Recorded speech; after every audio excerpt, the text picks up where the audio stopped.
নমস্কার বন্ধুরা, আমি অর্চনা।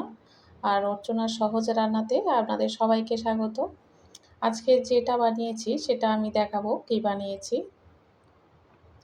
এবং কিভাবে বানিয়েছি সেটা দেখাবো। তবে খাবারটা খুব মুখরোচক এবং জিভে জল আনার মতো একটা রেসিপি। দেখাবো কী কী দিয়ে বানিয়েছি। প্রথমে আলু সিদ্ধ করে নিয়েছি আর খুব ছোট ছোট করে কেটে নিয়েছি। তার মধ্যে অল্প একটু পেঁয়াজের কুচি দিয়ে দিলাম, টমেটো কুচি দিয়ে দিচ্ছি, কাঁচা লঙ্কা দিয়ে দিচ্ছি আর ধনিয়া পাতা দিয়ে দিলাম। আর দিয়ে দিচ্ছি চাট মশলা 1 চামচ, জিরা গুঁড়ো 1 চামচ, বিট নুন দিয়ে দিলাম 1 চামচ, পাতিলেবুর রস দিয়ে দিচ্ছি, কাঁচা ছোলা দিয়ে দিচ্ছি,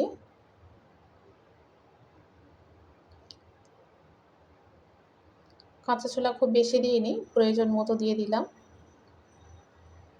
এবার খুব ভালো করে এটা মেখে নিতে হবে।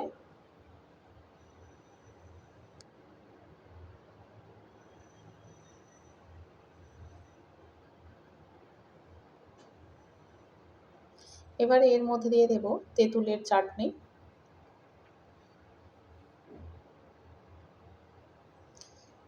এই চাটনিটা খুব টক নয়, একটু মিষ্টি মিষ্টি আছে, সেই জন্য একটু দিয়ে দিলাম।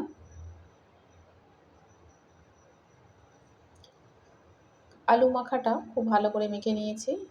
এবারে একটা বড় প্লেট নিয়েছি, তার মধ্যে কয়েকটা পাপড়ি দিচ্ছি।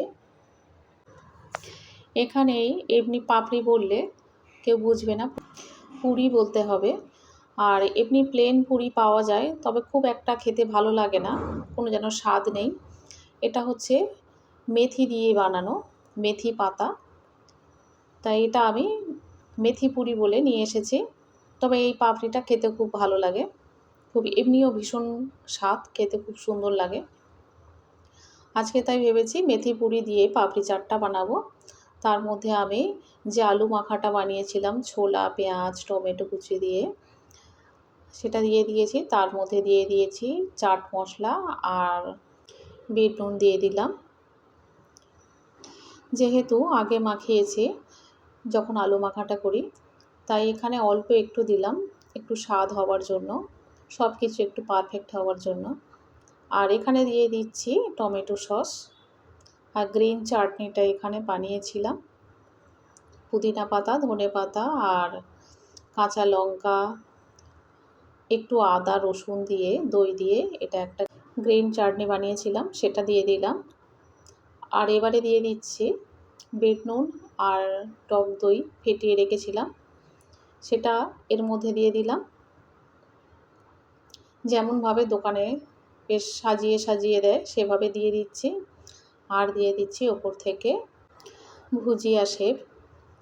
এটা না দিলে পাপড়ি চাটের কোনো স্বাদই পাওয়া যাবে না।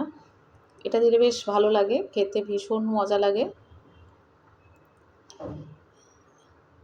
আজকের ভাবলাম আজকের কী বানাবো। আজকের পাপড়ি চাট খেতে ভীষণ ইচ্ছে করছিল, আর ভীষণ গরম, যেহেতু কি খাওয়া যায়, সেই জন্য ভাবলাম এটা বানাই। অনেক দিন যদিও এটা খাওয়া হয়নি, আর আমার তো বিশেষ করে এইসবের দিকে ভীষণ লোভ। কত সুন্দর করে বানিয়েছি, একদম দোকানের মতো। আজকের এই পাপড়ি চাটটা কেমন বানিয়েছি অবশ্যই করে কমেন্টে জানাবেন। আমি অর্চনা, আপনারা দেখছেন অর্চনার সহজ রান্না। অবশ্যই করে লাইক, শেয়ার এবং সাবস্ক্রাইব করবেন। দেখা হবে আবার পরের ভিডিওতে।